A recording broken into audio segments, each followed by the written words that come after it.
What are some simple things to make preparing worship more enjoyable? I think we hit on some of those already, just making it a place where they preparing, can be... some simple things to make preparing for worship more enjoyable. Like when you're there with your team, whether it's choir, ensemble, praise team, whatever you're dealing with, I think this thing kind of goes across the board for any of those things. Mm-hmm. When you're dealing with that, what's something you can make it more enjoyable for them as you're preparing? I think have fellowship times, like provide opportunities. I mean, I know this past year we had our whole band. I mean, we had a Christmas night of worship, and we practiced a lot on a Saturday, but we had food, so we enjoyed and fellowshiped with each other. So I provided everybody with food, and so that was good. I mean, they didn't have to go out and buy their dinner, but we got to eat together and fellowship together, making that fun. Also,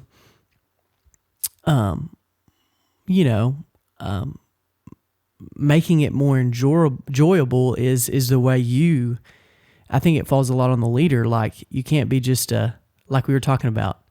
Like, it can't be just all about this has to be perfect. Although we want it to be really great, but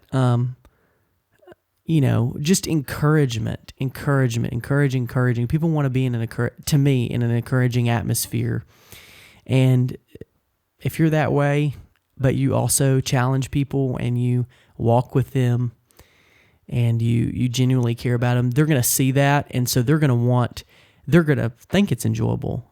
Like, I mean, I hope so.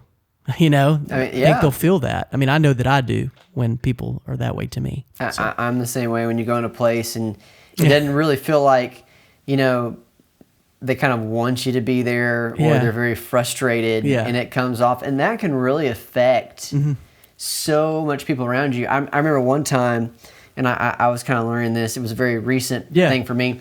You know me, like, because we've traveled together. I have horrible stage fright.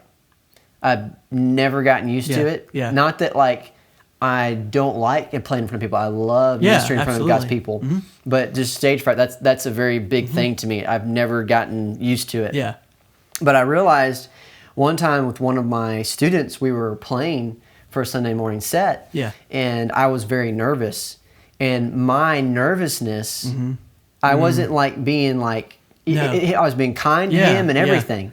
But my nervousness for someone who was calm poured out into that. Okay.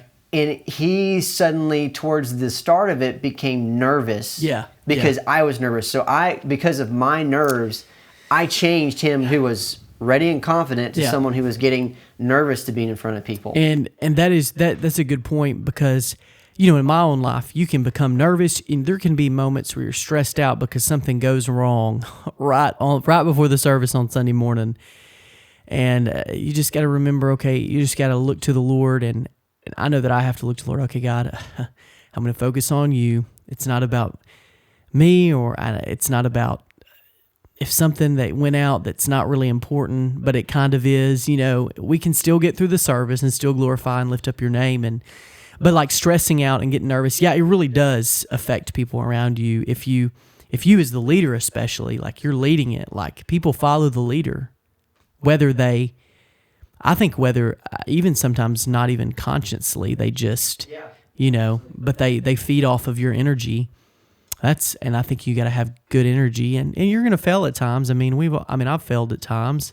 I've been stressed out. I've been nervous. I mean, you can get, wanting things to go well, and especially being musicians, a lot of musicians want everything to go really well. And so anyways, yeah.